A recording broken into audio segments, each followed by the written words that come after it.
We can now bring in Gershon Baskin, Middle East Director for the International Communities Organization and a former hostage negotiator. Thank you so much for joining us on the program today, Gershon.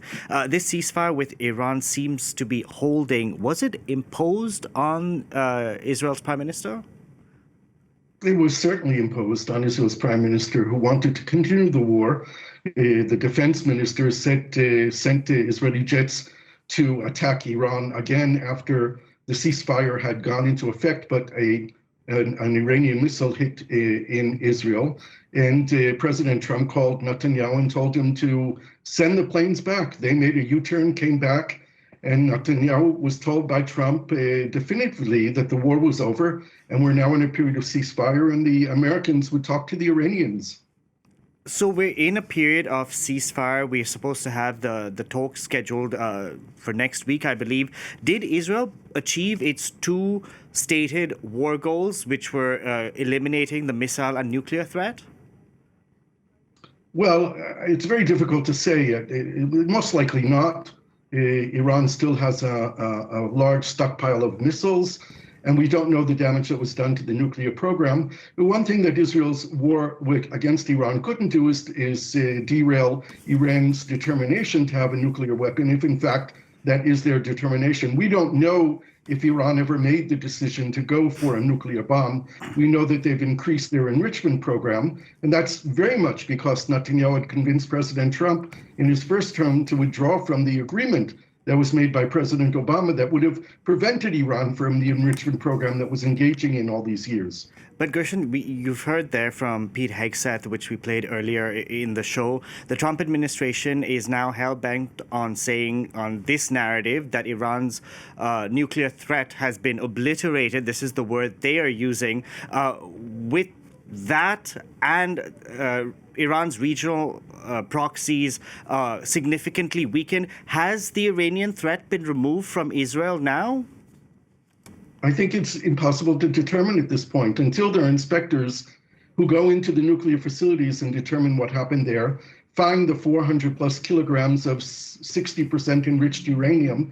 We don't know if this war has not, in fact, speeded up the determination of Iran to have a bomb, or whether or not it's pushed Iran into a place where they're saying, we are not going to have a bomb. We simply don't know. It is very likely that Iran might be more determined now to have a bomb than it was before this war. And it could potentially make the Iranian nuclear program go rogue. Do you have any details of the exact terms of the ceasefire? Because we just learned about it from Donald Trump's posts on Truth Social. No, we don't know. We just know that Israel was forced into the ceasefire. The Iranians have agreed to the ceasefire. It's going on now for 3 days. There are no missiles being shot at each other. Israel has gone back to more or less normalcy with everything opened again, shops and schools and institutions and public transportation. It's as if the war never happened, except for the 25,000 Israelis who are homeless now because their apartments, homes were destroyed in the bombings. But there's a ceasefire, and we'll know the terms later when the Americans and the Iranians go back to the negotiating table and see if some kind of agreement can be worked out that will prevent the Iranians from having a nuclear program that would threaten Israel again. Now, the fact that this ceasefire has been struck and is holding between Israel and Iran, attention has been shifting domestically within Israel to the war in Gaza. Take a listen to what ordinary Israelis have been saying. Calling President Donald Trump, yes, you help us get rid of the Iranian threat, its nuclear threat.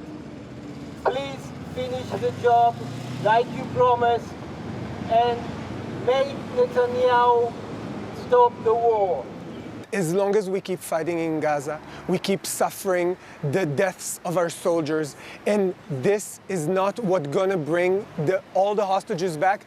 It's not what's going to keep Israel safe in the long-term future. Okay, those were families of hostages speaking. Gershon, let me bring you back in once again. Now that Iran has been dealt with, the U.S. claims obliterated the nuclear threat. We'll see what happens on that front, if there are ever inspections to take place. Will Netanyahu now be pressured to really end this war in Gaza, which continues?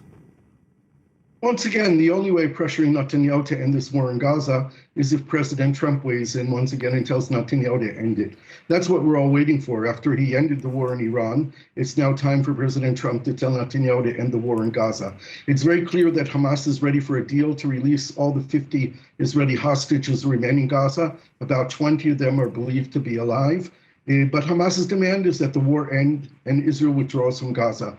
The major problem here is that Netanyahu and the Israeli government have not allowed the emergence of any alternative government for Gaza other than Hamas.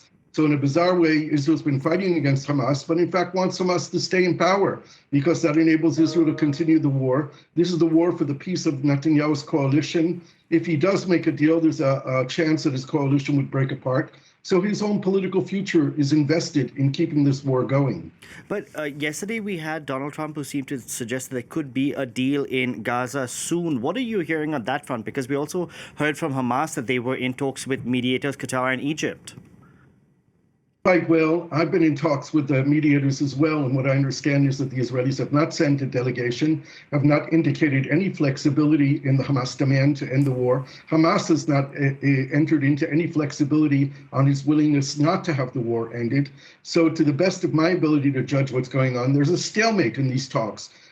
Trump is trying to be optimistic. His mediators are trying to put an optimistic spin on it.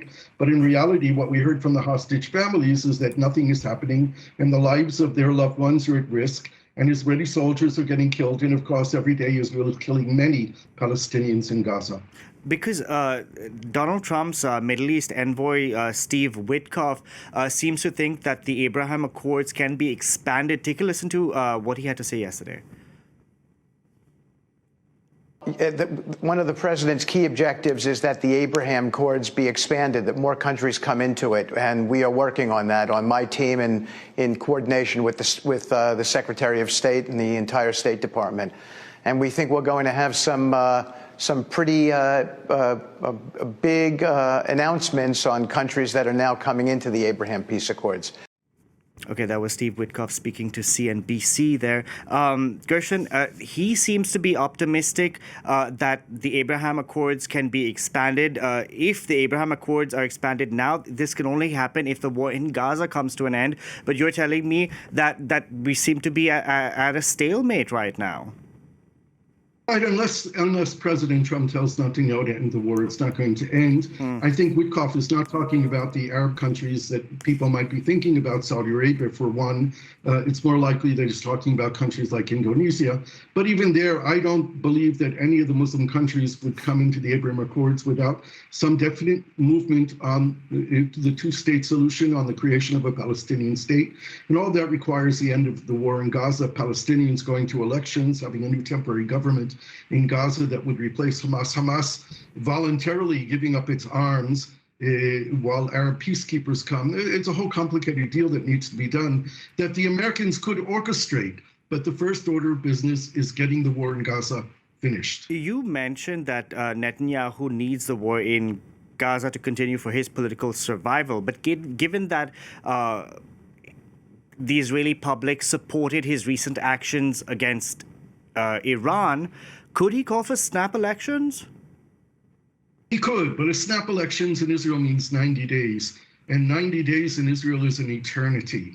The people of Israel are not going to forget what happened on October 7th, 2023.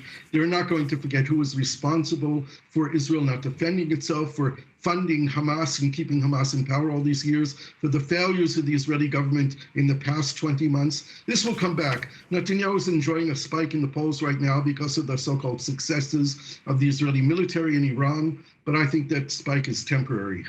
Now, if Donald Trump does go ahead and secure a deal with Iran, which would come with sanctions relief, one can assume, and so Iran would be back to doing business, one could argue, down the line. Would that force Israel to really focus on the Palestinian question and really think of a two-state solution? Or do you think that as long as Netanyahu's in the picture, that's not going to happen?